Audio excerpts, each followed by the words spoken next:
Assalamualaikum warahmatullahi wabarakatuh. Halo teman-teman, rekan-rekan KPPN Banda Aceh semuanya.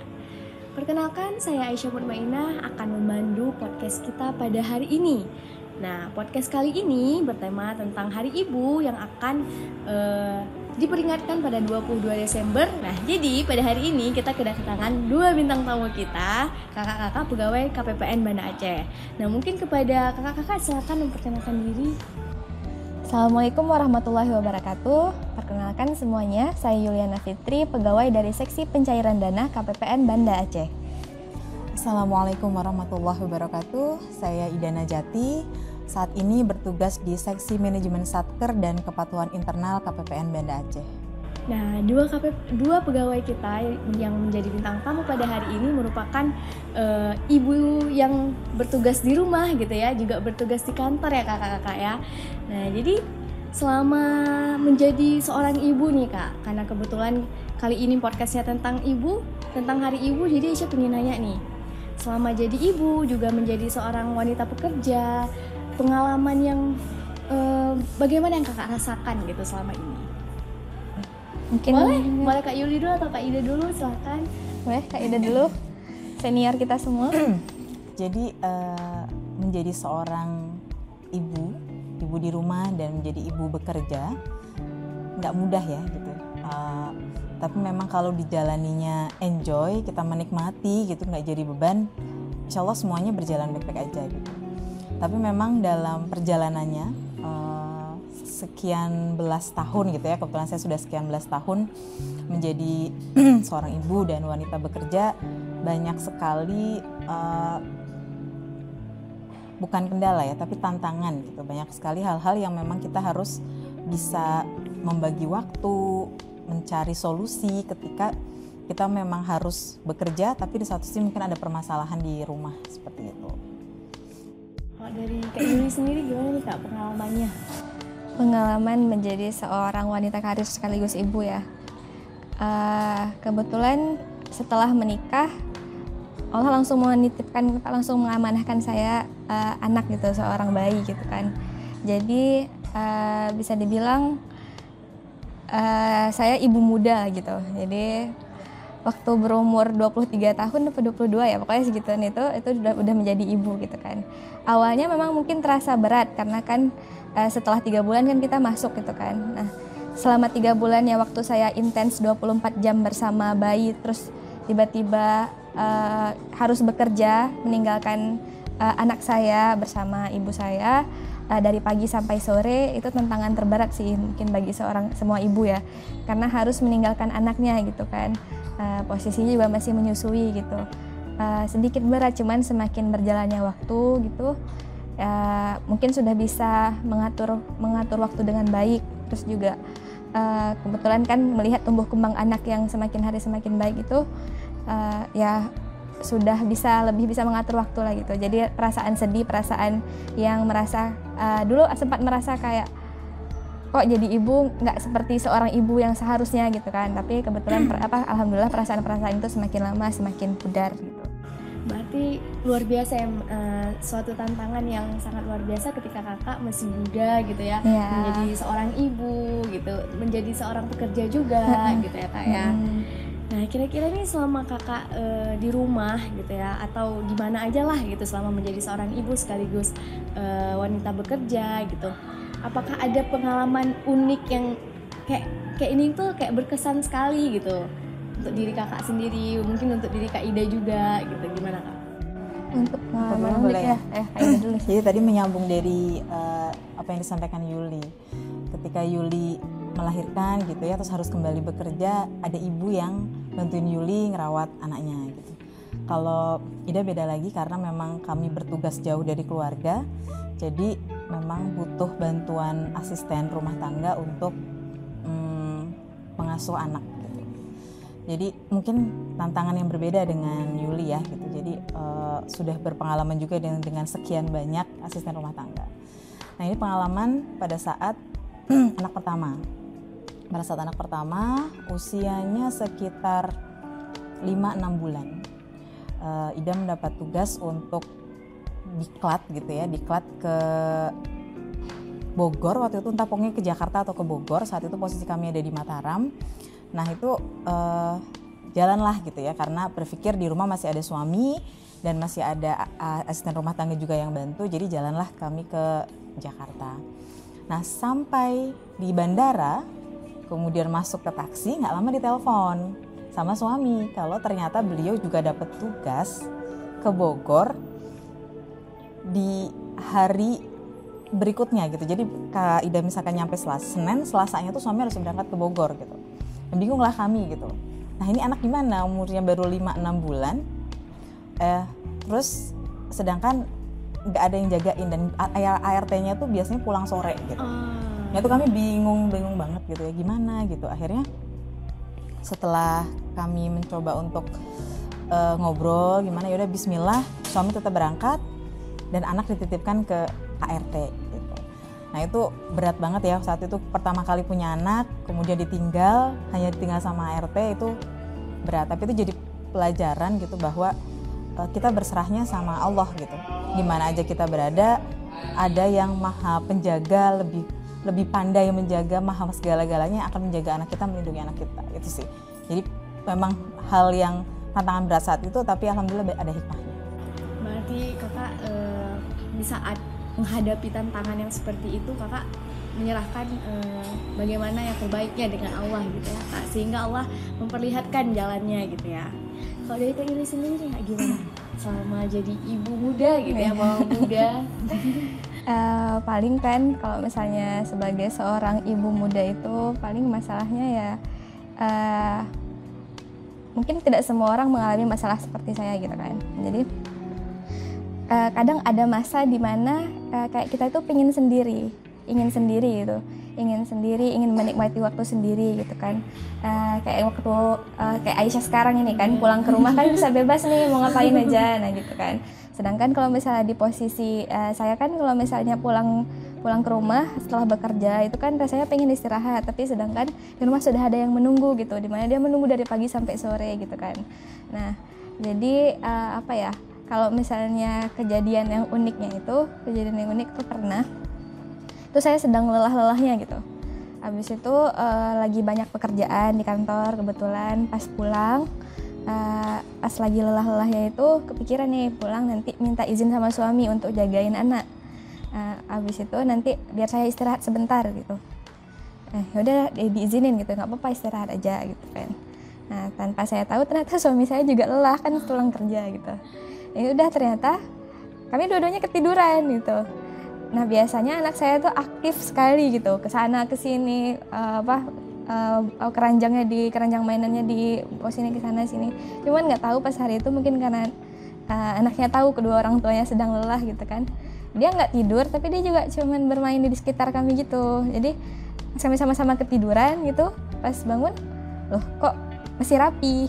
Dan dia nggak tidur dan kami berdua beneran tertidur gitu kan. Nah ya gitulah, mungkin di usia kecil itu dia sudah mengerti kalau misalnya orang tuanya lelah. Itu sih yang kayak ya Allah terima kasih gitu, mungkin ini kayak dikasih waktu istirahat gitu kan. Jadi kayak bayinya juga anaknya juga ngertiin paham gitu keluarga orang tuanya sedang lelah gitu. Berarti luar biasa Kak ya, si kecil paham ibunya gitu ya, sedang lelah, sedang capek gitu. Nah jadi pada kali ini nih Kemenkeu itu mengusung tema tangguh berkarya dan berprestasi serta menjadi inspirasi membangun negeri untuk tema Hari Ibu kali ini. Nah kira-kira gimana nih pandangan kedua kakak-kakak kita ini terkait tema tersebut? Boleh Kak Yuli atau Kak Ida dulu? Dua-duanya boleh, terserah. Apa tadi temanya? Temanya tangguh berkarya dan berprestasi serta menjadi inspirasi membangun negeri. Kalau misalnya untuk saya sendiri gitu kan, kalau misalnya untuk posisi saat ini untuk membangun negeri, ya kan kita kualitas diri kita kan beda-beda gitu kan. Kita menjalankan ya sesuai tugas kita masing-masing. Menurut saya dengan menjalankan tugas saya dengan sebaik-baiknya, dengan sesuai SOP, tidak mengurangi pekerjaan atau apa gitu, itu udah turut serta membangun negeri lah gitu. Jadi kayak bukan harus yang gimana-gimana gitu kan. Kayak misalnya ya kan tiap orang punya perannya masing-masing. Kebetulan peran saya tuh ada di situ, melaksanakan tugas saya dengan baik gitu kan. Walaupun saya seorang ibu di rumah, tapi kan saya sudah duluan berucap janji kepada negara untuk menjadi pegawai negeri. Nah, jadi peran saya sebagai ibu di rumah sama sekali tidak mengganggu peran saya juga sebagai pegawai negeri gitu. Di rumah saya seorang istri, di sini saya sebagai pegawai negeri. Gimana kalau Kak Ida? Kalau untuk saya sendiri, meskipun kita wanita bekerja gitu ya, ketika wanita bekerja dan menjadi seorang ibu di rumah, ketika kita berada di kantor, berarti tanggung jawab kita di kantor untuk bekerja gitu. Bukan berarti menyampingkan yang di rumah ya, tapi memang komitmen kita untuk bekerja, berarti kita harus melaksanakan tugas dengan sebaik-baiknya, tidak seadanya, tidak ya udah asal masuk ke kantor, tapi harus ada output dan outcome yang dihasilkan gitu, yang akan berpengaruh kepada kinerja kita gitu. Jadi bagaimana kita bisa menghasilkan sesuatu, syukur-syukur ada prestasinya di situ ya. Jadi nggak mesti prestasi itu diukur dari sertifikat, dari penghargaan gitu, tapi ada sesuatu yang kita capai itu bisa dianggap sebagai prestasi kita gitu. Dan meskipun kita sebagai ibu di rumah gitu ya yang bekerja, bukan berarti kita tidak bisa mencapai pendidikan yang lebih tinggi lagi gitu. Jadi kita tetap bisa untuk kuliah lagi gitu ya. Jadi tidak hanya terbatas pada kita misalkan lulusan STAN, lulusan D3 ya udah pasrah aja D3, tapi kita juga tetap bisa kuliah lagi gitu. Jadi apa yang supaya kita bisa berkontribusi lebih banyak untuk organisasi, dan otomatis ketika kita menempuh pendidikan yang lebih tinggi, cara berpikir, mindset kita akan berubah gitu ya. Dan itu akan juga mempengaruhi bagaimana kita membesarkan anak-anak kita gitu. Jadi itu impact-nya itu luas dan akan menghasilkan, menurut saya menghasilkan bibit-bibit yang juga lebih berkualitas. Pasti yang Aisyah tangkap dari kedua kakak yang udah kakak sampaikan tadi gitu ya, bahwasanya kita itu harus pintar-pintar menempatkan diri kita gitu. Bagaimana ketika kita menjadi seorang ibu di rumah harus ya menjadi sosok ibu yang baik buat anak-anak. Begitu juga ketika di kantor gitu ya, menjadi pekerja yang profesional gitu ya Kak ya. Dan juga terus mengupgrade diri ya, sehingga kita bisa berprestasi, dan prestasi itu akan berdampak ke negeri kita gitu. Mau menambahkan sedikit Aisyah? Boleh. Tadi kan ada kata-kata itu tuh yang membangun negeri atau menjadi inspirasi membangun negeri.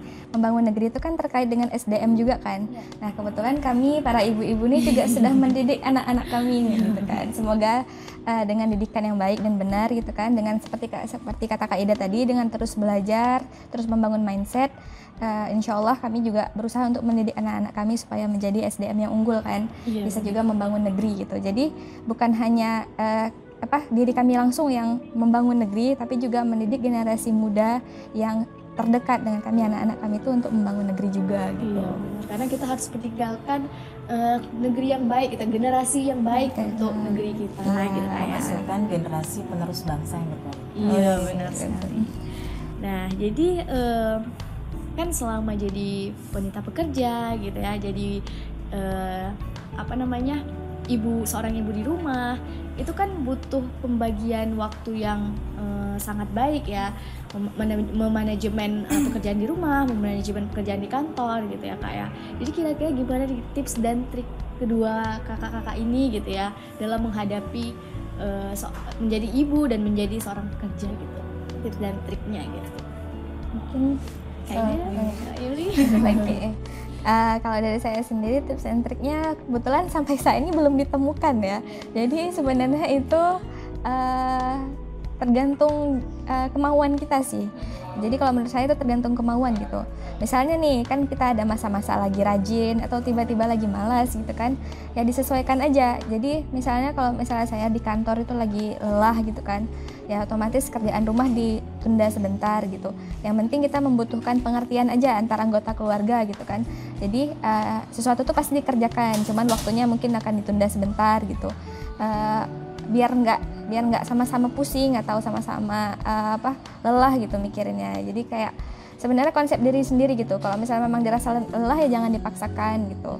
Ya kalau misalnya memang nanti ada waktu untuk dikerjakan jangan ditunda gitu. Itu aja sih paling tips and triknya. Jadi kayak ya udah aja gitu. Kayak misalnya jalanin aja, terus nanti jangan terlalu menuntut ini menuntut itu gitu. Kita jalanin sama-sama dengan pasangan. Yang penting kan tujuannya apa gitu kan. Itu aja paling sih tujuan ke depan. Kalau dari Kak Ida? Kalau dari saya mungkin tadi seperti Yuli sudah sampaikan, ketika kita pulang ke rumah, anak-anak berharap kita ada untuk mereka karena mereka sudah menunggu kita dari pagi gitu ya. Apalagi sekarang mereka sedang liburan, pasti dari pagi mereka mengharapkan kita pulang cepat gitu kan. Tapi kadang-kadang pekerjaan menuntut kita tuh nggak bisa pulang cepat gitu kan. Ada aja pekerjaan sehingga kita harus misalkan lembur. Nah kalau untuk saya sendiri, sejauh pekerjaan itu masih bisa diselesaikan di rumah gitu. Jadi memang ada pekerjaan yang memang harus diselesaikan di kantor. Karena mungkin terkait dengan pihak lain atau terkait dengan aplikasi yang harus digunakan di kantor, memang saya harus stay di kantor. Tapi kalau memang pekerjaan itu bisa dibawa pulang, itu saya bawa pulang biasanya. Nah itu saya bawa pulang, tapi saya taruh dulu ketika sampai rumah, saya taruh dulu tuh kerjaan gitu ya, saya sama anak-anak dulu. Terus nanti kalau anak-anak udah tidur, baru saya buka kerjaan itu, baru saya selesaikan. Gitu. Nah ini juga terjadi saat saya harus kuliah, tugas belajar waktu itu. Kebetulan harus LDR dengan suami, jadi mau nggak mau anak-anak tuh tanggung jawab penuh saya gitu. Jadi ketika saya di rumah dan anak-anak juga ada di rumah, saya berusaha untuk full sama mereka, dan untuk tugas-tugas kuliah atau ketika saya harus belajar tuh saya menunggu mereka tidur. Jadi misalkan biasanya saya kebiasaan menidurkan anak tuh jam 9 gitu. Saya pasang alarm jam 10 karena ibu-ibu biasanya kalau nidurin anak ikutan tidur kan. Jadi saya biasanya pasang alarm jam 10. Jadi anak-anak tidur jam 10 saya itu udah otomatis bangun lah, nggak mungkin nggak bangun gitu kan, karena di otaknya sudah harus belajar, harus ngerjain tugas gitu ya. Jadi saya biasanya bangun jam 10 malam udah kerjain tugas sampai pagi. Jadi anak-anak nggak perlu melihat saya dalam kondisi saya bekerja, mereka taunya saya di rumah untuk anak-anak gitu. Jadi diusahain kalau anak-anak bangun pagi tugasnya udah selesai. Wah, luar biasa sekali ya, sangat profesional ya Kak ya. Menjadi seorang ibu dan menjadi seorang wanita bekerja gitu. Oke baik, mungkin kita masuk ke pertanyaan terakhir gitu ya. Kira-kira nih dari kakak-kakak ini, harapan untuk ibu-ibu di luar sana yang menjadi seorang ibu, juga menjadi seorang wanita bekerja gitu ya, perempuan yang bekerja. Terus boleh juga harapan untuk bangsa ataupun untuk kantor gitu. Intinya harapan yang ingin Kak sampaikan gitu selama ini. Silakan, mungkin Kak Ida duluan, boleh Kak? Yang pertama apa tadi, harapan ya? Ya, boleh untuk ibu-ibu, boleh ibu-ibu di luar sana ya, atau ibu-ibu di dalam kantor juga boleh. Intinya harapan kakak lah gitu. Harapan untuk para wanita ibu bekerja gitu ya, yang ketika kita sudah berkomitmen untuk bekerja, kita harus pandai-pandai membagi waktu. Jadi jangan dengan alasan kita punya anak kemudian pekerjaan di kantor kita telantarkan, atau dengan sebaliknya ketika di rumah kita telantarkan anak-anak kita abaikan anak-anak kita dengan alasan harus bekerja gitu, misalkan harus lembur lah, harus tugas sana, kita harus bagi waktu dengan baik karena mereka punya hak. Dan kembali lagi kalau dalam agama saya, agama Islam, ketika kita bekerja maka kita tidak boleh meninggalkan kodrat kita sebagai ibu gitu. Kita juga punya kewajiban utama kita malah sebagai seorang istri dan seorang ibu gitu ya. Jadi ya pintar-pintar membagi waktu, komitmen kita sebagai wanita bekerja, kita juga harus ya berkomitmen bagaimana kita yang tahu caranya kita sendiri gitu ya. Jadi kita tidak bisa caranya Yuli kita pakai atau sebaliknya gitu. Masing-masing memiliki cara sendiri, mereka yang tahu pribadi masing-masing dan tahu bagaimana keluarganya gitu. Terus yang kedua, harapan untuk negara gitu ya. Atau kantor dulu boleh Kak, lingkup yang kecil dulu. Untuk kantor mungkin tidak mau apa ya, bingung juga nih. Kalau untuk kantor, alhamdulillah di sini saya tidak kantor support ya, support. Jadi ketika kita memang ada keperluan gitu ya, keperluan misalkan ibu-ibu kadang harus ambil rapot gitu ya, atau ketika anaknya sakit diizinkan juga untuk cuti gitu, atau untuk kalau untuk ambil rapot biasanya izin cuma sebentar, mensupport sih untuk hal-hal yang ketika kita punya keperluan yang harus diselesaikan di hari kerja atau jam kerja gitu. Dan untuk negara sekarang semakin banyak wanita bekerja yang ternyata mampu juga loh untuk menjadi pemimpin, untuk menjadi inspirasi. Contohnya Ibu Menteri Keuangan ya. Meskipun Masya Allah luar biasa kesibukannya, tapi beliau bisa menghandle semuanya dengan baik. Anak-anaknya juga sukses juga, berprestasi. Beliaunya juga prestasinya Masya Allah gitu. Mungkin belajar dari beliau. Semoga banyak yang terinspirasi, banyak wanita-wanita, ibu-ibu bekerja lain yang juga seperti beliau gitu, sukses di pekerjaan dan sukses untuk keluarga. Mungkin kalau dari Kak Yuli gimana Kak? Mungkin ini harapan sekaligus pesan ya untuk ibu-ibu wanita karir di luar sana gitu kan. Mau menyampaikan kalau misalnya kita itu hebat gitu, kita itu bisa gitu, kita memiliki peran ganda dan insya Allah kita bisa melaksanakan kedua-duanya dengan baik gitu. Sama seperti yang kata Kak Ida tadi sampaikan gitu, kita itu berbeda. Jangan jadikan orang lain sebagai patokan gitu untuk kesuksesan. Semua orang punya jalan, semua orang punya solusi untuk masalahnya masing-masing. Jangan bandingkan diri kita dengan orang lain. Lagian juga kan semua orang beda kan, faktor-faktor yang membuat kita itu berbeda tuh banyak gitu kan. Jadi jangan fokus sama kekurangan diri aja, hal-hal yang kita itu hebat, kita tuh kuat gitu kan. Untuk harapan kepada kantor ya sama sih seperti kata Kak Ida, kantor kita tuh sudah sangat mensupport ya Kak. Mungkin sejak ada PUG ya, pengaruh utamaan gender, jadi di kantor itu nggak berasa gitu kalau misalnya kita tuh kayak terpisahkan gitu. Jadi ya jadi ibu ya bisa, jadi pegawai negeri ya bisa. Kalau misalnya memang nanti ada keperluan mendadak gitu kita bisa cuti, atau mungkin dulu masih ada WFH ya gitu. Jadi kayak kita bisa meminta WFH untuk mendapatkan waktu lebih banyak di rumah tapi tidak meninggalkan pekerjaan kita juga gitu. Ya udah lumayan bagus sih, udah bagus lah bisa dibilang kalau untuk kantor. Kalau untuk negara ya mungkin harapannya bisa lebih banyak memberikan kebijakan-kebijakan yang lebih mungkin lebih friendly ke ibu-ibu yang menjadi wanita karir, memutuskan untuk menjadi wanita karir. Mungkin tiap kantor nggak sama ya kayak di sini gitu kan. Mungkin saya bisa menikmati fasilitas PUG itu dengan baik gitu, tapi kan tidak semua kantor seperti itu. Mungkin negara bisa memiliki peran yang lebih besar untuk membuat ibu-ibu dan wanita karir itu lebih nyaman gitu untuk menjalani peran gandanya, sehingga seperti yang tadi kita sampaikan gitu, dia bisa berprestasi, seorang ibu dan yang wanita karir itu bisa berprestasi dan juga bisa menghasilkan generasi yang berprestasi karena seimbang gitu kan, pekerjaannya di kantor baik dan juga pekerjaan di rumah juga baik. Paling itu sih. Terima kasih banyak ya kepada kedua narasumber kita yang sangat luar biasa, menginspirasi, bisa profesional di rumah, bisa profesional juga di kantor ya Kak ya. Semoga kita bisa berjumpa di lain waktu dengan podcast yang mungkin berbeda gitu ya, biar teman-teman juga bisa menikmati podcast lain. Boleh izin bertanya nggak nih gantian jadi hostnya?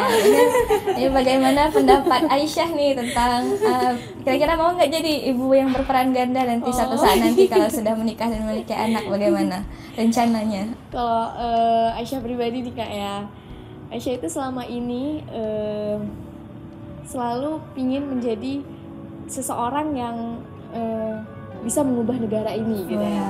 Karena jujur Aisyah mungkin agak merasa sedikit resah gitu ya dengan mungkin keadaan negara kita dan keadaan generasi gitu. Jadi ketika Aisyah ingin mengubah negara itu, Aisyah juga harus bisa bagaimana caranya mendidik gitu ya, mendidik anak-anak nantinya menjadi paham akan bagaimana perjuangan pahlawan-pahlawan kita terdahulu gitu ya. Tetapi Aisyah juga ingin menjadi seseorang yang bisa berdampak nggak cuma ke anak-anak tapi juga ke orang-orang di sekeliling Aisyah gitu ya. Dan mungkin cara itu sama mungkin dengan kakak, dengan cara bekerja gitu atau aktif di sosial gitu ya. Nah, mungkin kalau kak tadi kakak nanya apa, udah siap atau belum ya? Bukan udah siap, lebih ke kayak rencananya. Rencananya ya mungkin itu Kak, rencananya Aisyah akan tetap bekerja gitu dengan juga mendidik anak-anak di rumah. Apalagi setelah dengar cerita dari Kak Ida, Kak Yuli gitu ya, bahwa tidak menutup kemungkinan kita menjadi seorang pekerja tetapi juga bisa menjadi seorang ibu yang baik untuk anak-anak kita.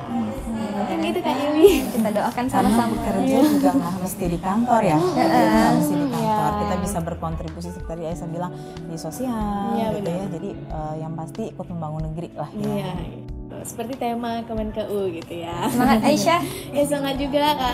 Terima kasih banyak sudah mau menjadi narasumber kita pada hari ini. Baiklah, terima kasih semuanya. Kita tutup. Wassalamualaikum warahmatullahi wabarakatuh. Waalaikumsalam warahmatullahi wabarakatuh.